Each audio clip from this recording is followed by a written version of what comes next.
Hello, मैं कानपुर से हूँ। दोस्तों, ये उन दिनों की बात है जब मैं अपनी मौसी के गाँव उनकी लड़की की शादी में गया था। उनका गाँव यूपी के बदायूं डिस्ट्रिक्ट में इस्लाम नगर कस्बे से महज 8 किलोमीटर की दूरी पर एक गाँव है। इस गाँव को ब्योर नाम से जाना जाता है। इस गाँव के नज़दीक एक छोटा सा तालाब है और तालाब के किनारे एक खेत है, जिसमें खेत के मालिक ने अपने ही परिवार के किसी व्यक्ति का अंतिम संस्कार खेत में किया था। उसकी चिता की राख वहीं खेत में पड़ी थी। उस वक्त मैं अकेला वॉक कर रहा था और वॉक करते करते तालाब के पास घूमने के लिए गया था और खेत में चला गया। लेकिन अचानक ही मेरा पैर उस खेत में पड़ी चिता की राख पर पड़ गया। बट मैं इस बात पे ध्यान नहीं देता हूँ और तालाब में नहाने चला जाता हूँ और फिर नहाकर घर आ जाता हूँ। शाम होते होते मेरा सर भारी होने लगता है और मैं बीमार पड़ गया। मैंने 1 हफ्ते तक अपना इलाज डॉक्टर से करवाया, लेकिन कुछ भी ठीक नहीं हुआ। रात में मुझे डरावने सपने आने लगे।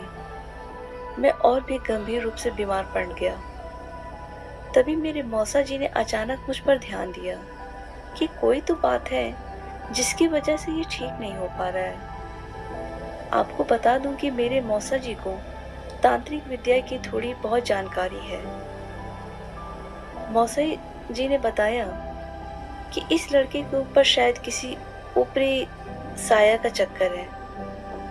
फिर मौसा जी ने मुझसे पूछा कि कब से ये सब तुम्हारे साथ हो रहा है, कुछ अजीब सा कब हुआ था तुम्हारे साथ।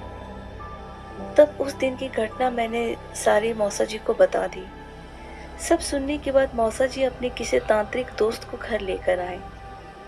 तब उनके दोस्त ने बताया कि इस बच्चे ने खेत में चिता की राख पर पैर रखा है, जिसकी वजह से इसके साथ ये सब हो रहा है। इसलिए इसके लिए कुछ क्रिया करनी पड़ेगी, जिससे ये बच्चा ठीक हो जाएगा। उसके बाद मेरे मौसा जी बाजार गए और जो कुछ सामान क्रिया में लगाना था वो सब लेकर आ गए। और फिर उनके तांत्रिक दोस्त ने अपनी क्रिया शुरू की और उससे मुझे कुछ देर के बाद बहुत हल्का फील होने लगा और उन्होंने मुझे एक काला धागा भी पहनने के लिए दिया। मैं उसको अभी तक पहनता हूँ। उसके बाद सब ठीक हो गया था और आज मैं बहुत अपने खुशहाल लाइफ को जी रहा हूँ। और अब भी कहीं भी जाता हूँ तो मैं इन चीज़ों पर थोड़ा ध्यान देता हूँ कि मैं कहाँ जा रहा हूँ, किसी चीज़ पे मेरे पैर न पड़ जाएं।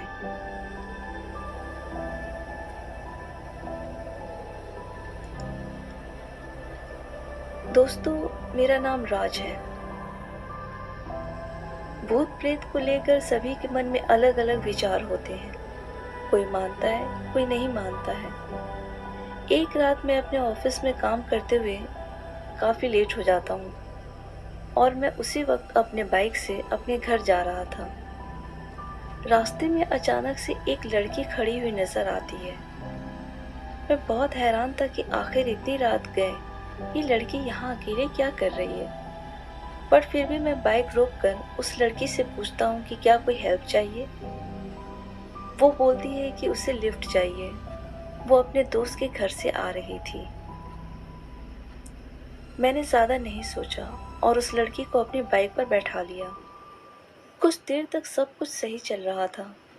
कुछ देर के बाद मेरी नज़र अपने बाइक के मिरर पे पड़ती है। मिरर में एक डरावनी शक्ल दिखाई देती है। मैं बहुत ज़्यादा डर जाता हूँ। मुझे ये समझते देर नहीं लगती कि वो लड़की कोई और नहीं बल्कि एक चुड़ैल है। मुझे एहसास हो गया था कि मैं एक बहुत बड़े ख़तरे में हूँ, लेकिन अपनी जान बचाने के लिए मेरे हाथों में कुछ नहीं था। तभी वो लड़की मुझसे बहुत प्यार से कहती है, पीछे मुड़कर देखो। लेकिन मैं कोई जवाब नहीं देता हूँ। वो चुड़ैल फिर कहती है, पीछे मुड़कर देखो कि आखिर मैं कौन हूँ। इस बार वो गुस्से में बोल रही थी। डर की वजह से अंदर ही अंदर मेरे प्राण सूखे जा रहे थे। ऐसा लग रहा था कि आज मेरा आखिरी दिन है। बट किसी तरह मैंने जवाब दिया कि मुझे नहीं देखना है। लेकिन आप बताओ मैं आपको कहाँ छोड़ दूँ? तभी उस चुड़ैल ने मेरे कंधे पर हाथ रख दिया। मैं डर से काँपने लगा। तभी मैंने मन ही मन अपने पीर बाबा को याद किया। वो इसलिए क्योंकि मैं उनको बहुत ज़्यादा मानता हूँ। उनमें मेरी बहुत ज़्यादा आस्था है। मैं ज़ोर-ज़ोर से रोने लगा था। कुछ देर में एक चमकती हुई रोशनी बहुत तेज़ी से आई और उस चुड़ैल को अपने साथ ले गई। मैं किसी तरह घर वापस आया और ऊपर वाले का बहुत शुक्रिया अदा किया कि मेरी जान बच गई। वरना अगर मैं पीछे देख लेता तो मैं आज शायद जिंदा ना रहता। मैं आप लोगों से ये गुजारिश करूंगा कि कभी भी किसी को भी रात में लिफ्ट ना दें।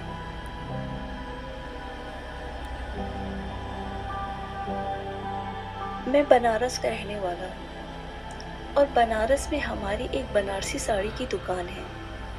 हमारा साड़ी का बिजनेस बहुत अच्छा चल रहा था। अक्सर दुकान में भीड़ होने के कारण मेरे डैड घर लेट आते थे। ऐसे ही एक रात डैड थैले में दही लेकर घर लौट रहे थे। रात काफी होने की वजह से चारों ओर खामोशी थी। डैड अपने घर की ओर बढ़े चले आ रहे थे। तभी किसी ने उन्हें पीछे से आवाज लगाते हुए कहा, सब दही अकेले अकेले फेंकोगा।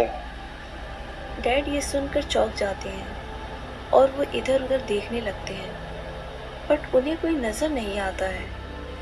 डैड ज्यादा ध्यान न देते हुए सीधे आगे बढ़ने लगते हैं।